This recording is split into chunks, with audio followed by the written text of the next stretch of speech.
Tonight on CTV News at 5. I really don't think lobsters have the capacity for feeling pain. Hot topic, should Canada ban boiling live lobster? For people, tick checks, definitely the way to go.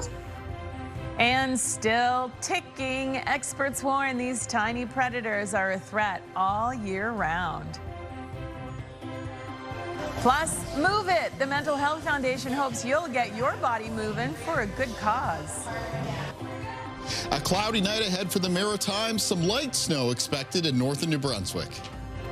Live from the Maritimes News Center, this is CTV News at 5. Good evening and welcome to CTV News at 5. I'm Maria Penopalis. Thank you for joining us. First at 5 tonight, boiling point. A common practice here in Atlantic Canada is now off the table in parts of Europe where several countries have cracked down on boiling lobsters alive. As CTV's Josh Smith reports, questions around animal welfare and whether lobsters feel pain have put the generations-long cooking method under the microscope. Josh. You know, Maria, boiling lobster around here is about as common as going to a hockey game. But new regulations in Europe have started a conversation closer to home. Boiling live lobsters has been banned in the United Kingdom, Switzerland, Norway, and New Zealand. The Lobster Council of Canada's executive director, Jeff Irvin, is watching the new policy unfold in the UK. If they're dealing with live lobster, that they are no longer able to boil them live. So they'll have to kill them in a different way. They'll have to stun them or they'll have to cut them in half with a large knife. In an industry worth almost $3 billion annually to Atlantic Canada, Irvin says it's still too early to know what the UK's decision will mean for the Maritimes. It's too early to know what the impact will be, but I don't expect it will have a massive impact. We have 40 other countries we sell to. We produce frozen products that they can buy and not be subject to this issue. On the streets of Shediac, which is known as the lobster capital of the world, many say boiling live lobster is a long-standing tradition. Where they boil the lobster, we're so used to that, so I don't think I'd change anything. Part of living, it's a substance of any kind, like beef, like any other animal that we kill to cook. As long as your pot boils, you dump it in head first, and that ends it right there from lobster. And that's the only way to eat it as far as I'm concerned. We cook it every year. That's the only way to eat it. Dalhousie University professor Shelley Adamo says animal welfare is important, but adds that the science is unclear on this topic. I really don't think lobsters have the capacity for feeling pain, certainly not the way we do. Adamo says European-style stunning to kill lobster quickly could impact restaurants. The equipment costs about $7,000. Could be a huge burden on many restaurants, so they may just decide not to bother to serve lobster if they have to buy this additional piece of equipment. While Europe's recent moves have forced a closer look on how lobsters are treated, the Lobster Council of Canada says there is nothing new on the table. So that means it's business as usual for lobster lovers. Maria? Thank you, Josh. CTV's Josh for us in Shediac, New Brunswick, Josh Smith. Now, that actually brings us to tonight's web poll. We are asking, should Canada ban the boiling of live lobsters? You have two options. They are simple. Yes or no. Go to ctvnewsatlantic.ca to weigh in and to see the latest poll results. All right, let's head over to the anchor desk now where Todd Battis has a look at the headlines. Hi, Todd. Maria, as we come to air right now, we're learning of a police shooting in Nova Scotia that left one man dead. This came after a morning alert. We'll have more at 6.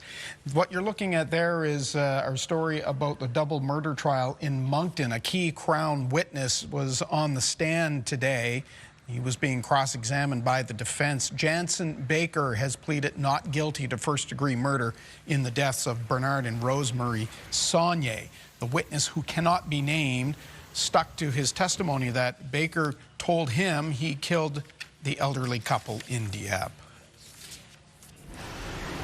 Each year, 2,000 New Brunswickers die in preventable ways, and that's higher than the Canadian average. Most are as the result of diseases that could have been avoided by early treatment or healthier lifestyle. CTV's Laura Brown has something of a wake-up call for us at 6 o'clock. Now, commuters who use the ferry between Dartmouth and Halifax are going to have to plan ahead. Halifax Transit has announced schedule changes to deal with broken down vessels. They're waiting for parts and have no idea when they may arrive. We'll get the details in your newscast. Right now, let's get the details of what was a pretty mild day across the region, certainly for mid-January. Caleb? Yeah, it wasn't too bad in the afternoon. We did start off the day a little bit chilly, but by the afternoon, a lot of temperatures had come up 2 and a couple of degrees above the freezing mark around the region. That's where we stand at as we're now moving in towards the early evening hours. There's even some milder temperatures present in the southwestern corner of New Brunswick, where the weather station at St. Stephen is reporting a temperature near 5 degrees. It is near 0 for the communities in the north of New Brunswick, as well as a few spots in Cape Breton, including the weather station located near Shetty Camp, also reporting 0 at this hour. Taking a look at the winds, one of the reasons why the temperatures recovered from the morning into the afternoon was the wind direction becoming more southwest, and the southwest winds are going to be sticking with us as we move through tonight and for tomorrow. In fact, the winds for tomorrow pick up a little bit compared to today, becoming a little bit more blustery, and that's going to raise the temperatures even a couple of degrees higher. Right now, the winds are being sustained mostly between 5 and 15 kilometers per hour. Not much in the way of gusts being reported. One near Grandetang and Cape Breton at 30 kilometers per hour. That's about it. Over on radar and satellite, there are going to be cloudy periods tonight. There's a chance of some patchy fog or drizzle developing after midnight, and some light snow is expected in parts of the north of New Brunswick, though locally accumulation should be limited to either just a coating or up to around a few centimeters.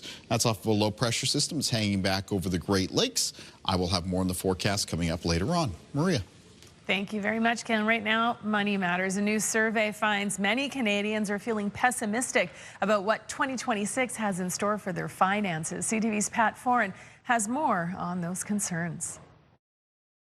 If you're feeling stressed about your finances, you're not alone. Many people are concerned about the rising cost of living heading into the new year. The salary is not sufficient to cover the basic necessity now. I'm barely paycheck to paycheck for years. Not a good place to be, but I think it's pretty common. According to the MNP Canadian Consumer Debt Survey, 71% expect the cost of living to worsen, 59% believe the overall economy will worsen, and 51% believe Canada's relationship with the U.S. will also get worse. There's a lot of negativity and pessimism out there. Whether it's paying your rent or mortgage, shopping for a new car, or buying groceries, the year ahead brings with it mounting financial challenges. For many, it's not one part of the economy, it's all of it. Whether it's interest and inflation, housing, job market, overall economy, the cost of goods. The Credit Counseling Society says one area of growing concern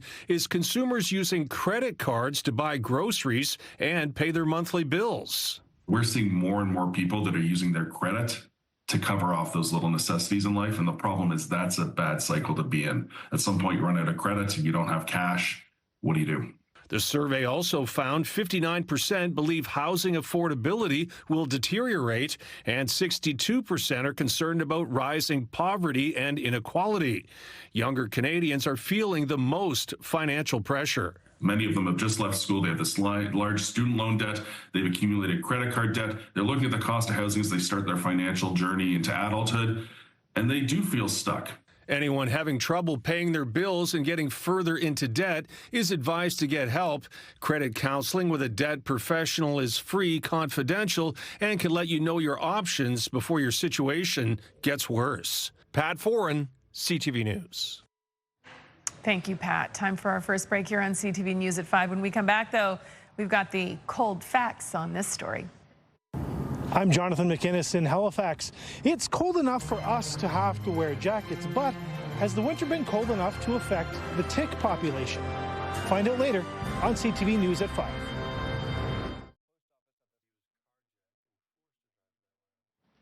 Welcome back. So we all know about the Pirates of the Caribbean, but how about a little closer to home? Local historian and author Dan Conlon's new book highlights robbery, murder, and mayhem off the Canadian East Coast. CTV's Mike Lamb walks the plank with Pirates of the Atlantic. My name is Dan Conlon. I'm a historian and writer and retired museum curator. I've written a book called Pirates Atlantic, which looks at the reality of the pirates who actually came to Nova Scotia and how piracy has affected people living in our region. Nova Scotia and the Atlantic region attracted some of the biggest and the worst pirates of what we call the golden age of piracy in the early 1720s. They were attracted by the big offshore fishery in the region. They would come up from the Caribbean like clockwork almost every June. Big pirates like Bartholomew Roberts, who captured over 500 ships, made a spectacular raid in Cape Breton and Newfoundland in 1720, even raided shore settlements. And then Ned Lowe, vicious psychopath, came up here 2 seasons, 1722 and 1723. In the 18th century, there were a few female pirates, quite well documented ones, and we have one in our own region in 1736, a woman named Susanna Buckler. And there were a handful. Piracy was almost all a male endeavor, but there were a few women. So in that period, piracy really was something that colonial governments weren't able to control. Governors were afraid of pirates. For about 2 decades, it was an annual scourge. You know, the main thing they came to for our region was recruits. There was more gold and silver in, say, West Africa or the Caribbean, but there were lots of unhappy fishermen who were not pleased with the contracts they were working, and they could easily be tempted to join a pirate crew. Weapons. Fishing boats were worried about pirate attacks, so they often had muskets and cannons, and the pirates would usually overwhelm those ships and rearm themselves. And they also always had a keen eye for a good large fishing vessel that they could dump their old ship and pick up a new one. In our region, piracy nowadays is mainly a thing of history and legend. But piracy continues today in parts of the world, and every year dozens of professional mariners are murdered by pirates. I really want people to understand that piracy is not just yo-ho-ho romantic myths. There were, in our region, real deadly pirates that came here in the 1720s. And although piracy faded from our region and became a once-a-generation thing, it's still an active, deadly thing in other parts of the world. People facing similar challenges to those fishermen in the 1720s off the coast of Nova Scotia. It's a subject that is mesmerizing in terms of its popular culture image, but let's not forget its deadly reality, and I hope people will take that away. Oh, and Dan Conlon is the best person to share that maritime history, indeed. I can tell you that Dan will be holding a book launch and talk tomorrow night at the Halifax Public Library at 7 p.m. if you'd like to go. And Pirates of the Atlantic, that just screams sequel, another like Hollywood movie. Starring Captain Jack Lobster. Pirates of the Atlantic. Love it, love it, love it. All right, let's talk about the weather, because it's really been up and down. We're in the positive right now. It is certainly mild for this time of the year. It was a pretty cloudy day across much of the region. Sun did break through here and there. We're looking at a pretty pleasant day here in the Halifax Harbor. I'll have more in the forecast after the break.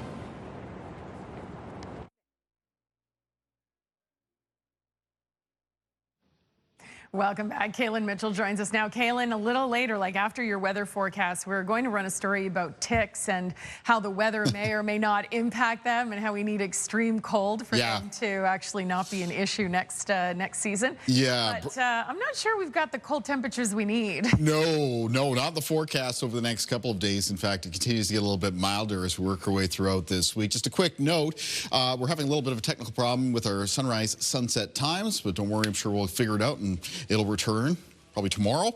Taking a look at our weather systems map, barometric pressure right now is about middle of the road between high and low pressure. We do have a low pressure system that's making its way over top of the Great Lakes. Now, this one itself is not going to be moving directly into the Maritimes. What it will do is kickstart the development of a second low on the southern edge of that weather system, and that is going to be arriving on Thursday with a mixture of snow and rain. Now, for much of the Maritimes on Thursday, it's kind of rainy and foggy weather with temperatures that'll be quite mild. The snow looks like it may be restricted just right up in the northwestern corner of New Brunswick, though if one were to be traveling out of New Brunswick and into Quebec on Thursday, if you were driving into Quebec, say along the Trans-Canada Highway, you should expect to run into snowier conditions, because that part of the country will be on the northern and colder side of that system. Taking a look at things on radar right now, not a lot is showing up. However, as we make our way through the night, a little bit of light snow expected in northern areas of New Brunswick. And during the overnight, there may be a little bit of patchy fog and drizzle that develops for other parts of the Maritimes. Temperatures are expected to be at their coldest this evening, a little bit later on this evening, and then rise during the overnight hours in that southerly wind.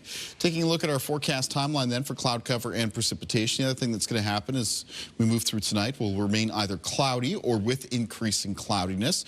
You'll notice some blues showing up here after midnight around northern areas of New Brunswick. That's that light snow that I mentioned. And then little flecks of green showing up around southern areas of New Brunswick. That's a chance of some patchy drizzle.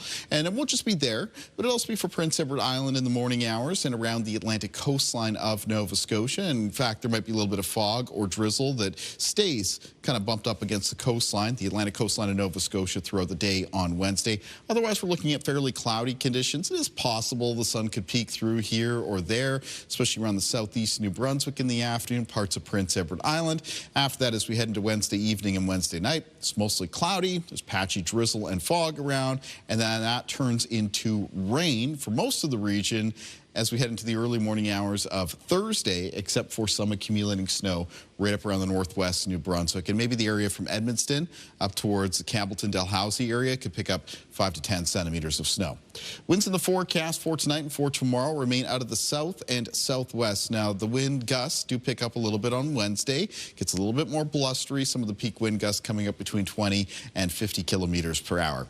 Let's look at the low temperatures in the forecast for tonight. And again, most of these lows will be occurring a little bit later on this evening. In a lot of cases, they'll be falling into a range of around 0 to -6 before those temperatures begin rising again for the remainder of the night. And here's a look at the high temperatures for Wednesday. And this, of course, is mild for mid-January. We've got highs of 4 to 8 degrees for the province of New Brunswick for tomorrow, near 6 degrees for Charlottetown and Prince Edward Island, and the high temperatures for Nova Scotia mostly between 7 and 9. Let's take a look at our weather watcher for tonight. And tonight's weather watcher is coming in from Bree Yeomans, 11 years old, and from Bedford, Nova Scotia. Bree has sent us a drawing of figure skating on a frozen pond on a sunny winter day. Thank you, Bree. And weather watchers can come in to CTV Weather Watchers, P.O. Box 1653, Halifax, Nova Scotia, B3J2Z4, or email kaylin.mitchell@bellmedia.ca. Maria. Thank you, Kaylin. As promised, some TikTok now. We are, well, in the winter time, and you may think because it's winter, you don't have to worry about the Lyme disease carrying pests. But as CTV's Jonathan McGuinness reports, experts warn not to let our guards down any time of the year. Jerry Cameron often walks his 7-year-old dog Shadow at Needham Park in Halifax. She's on medication to repel ticks, but she still gets checked even in the winter. We will check her, but in the winter, the coat's long, so it's much harder to see. But the medication, Bravecto, works. We just can't take the winter off. According to biology professor Vet Lloyd, tick checks should be a year-round practice because our winters are no longer severe enough to kill them off. Ideally, Lloyd says clear and cold is what's needed. No snow, dropped to -30 and stayed -30 for weeks. That would probably do it. Ticks enter a dormant state when temperatures drop. However, the typical freeze-thaw cycles we tend to experience provides a suitable environment for ticks to survive the winter. They're designed to tolerate freezing, so they have antifreezes in them, like glycols, and they also have chiroprotectants. What happens is, as the temperatures drop, they release these compounds into their bloodstream. Some ticks can become active when temperatures are just above zero, meaning diligent checks are important for anyone who ventures into tick habitat. People think ticks, they think Lyme disease, but it's not just Lyme disease anymore. We're seeing more and more anaplasma. Nova Scotia is leading the pack there. Symptoms can range from fever and chills to organ failure and even death. Dr. Lloyd says it's important to get out and enjoy winter. Just do a thorough tick check when you get home. Jonathan McGuinness, CTV News, Halifax. Now you know. All right, taking a break. When we come back, we'll give you a reason to move it. Hi, everybody. Karen Furno here. I'm in Halifax. I'm an Olympian and a world champion, and I'm so excited to be part of the Body Moving campaign in the month of February. I challenge you to get your body moving. Learn more at CTV News at 5. Mornings News with Aaron and Peter. So your drive-through order comes out wrong. Do you send it back or just deal with it? We're talking about it tomorrow at 7. And Password to Paradise kicks off on Friday. 30 trips to give away to Turks and Caicos. Welcome back. So February, which is coming up, is the shortest month of the year, but it can feel like the longest. It's cold, dark, and for many, tough on mental health. But as CTV's Hafsa Arif reports, an upcoming fundraiser hopes to encourage people to get a move on. While many of us feel like hibernating in February, the Mental Health Foundation of Nova Scotia encourages you to push through that urge. We're excited to be launching Body Movement in February. This is the second year for Body Movement. So this is an opportunity for folks to improve their mental health, improve their mental wellness by moving their body in any way that they can. From lunchtime walks to lifting grocery bags to dancing between the stove and sink, the idea is simple. Move your body, improve your mind, and raise money for mental health. It gives you just enough time to recover from the holidays through the month of January. And then in February, you can really make it a point to work on your mental health and do those little things that are going to hopefully make a big impact. The foundation's new ambassador knows firsthand how powerful movement can be. For Olympian Karen Furneaux, walking helped pull her through a tough time in her life. 2 years ago, I was diagnosed with late onset bipolar disorder. I went into a depression, and the only thing I could do day to day was walk. Walking for me, it got me outside, it got me out of my thoughts. Walk after walk, step by step, Furneaux says she found space to breathe again. Wherever you are, just begin. And even if you have to begin and begin again and begin again, it all counts. Last year's inaugural challenge raised $80,000. This February, the goal jumps to $100,000. And so does the energy. Because you get to choose how you move every day during the month of February, I think it made it really easy for folks to decide what that was going to look like for them. But if motivation is hard to find, Furneaux gets it. I'm kind of on a comeback now, so I really want to spread awareness around movement and most importantly, the link between movement and mental health. Whether it's steps or stretches, organizers say momentum is what matters. Hafsa Arif, CTV News, Halifax. Thank you, Hafsa, and thank you so much to see Karen doing so well. And I love that message. Just begin again and begin again. Yeah. And begin again. Yeah. And move in whatever way you can and however you can to enjoy it as well. And maybe outdoors? Yeah, maybe outdoors as well. You know, tomorrow's weather is looking pretty decent. Pretty cloudy day around the region. Do have a mixture of snow and rain coming in on Thursday. More of that coming up at CTV News at 6. We'll see you and Todd at 6. I'll see you tomorrow. Have a good night. The national news is next.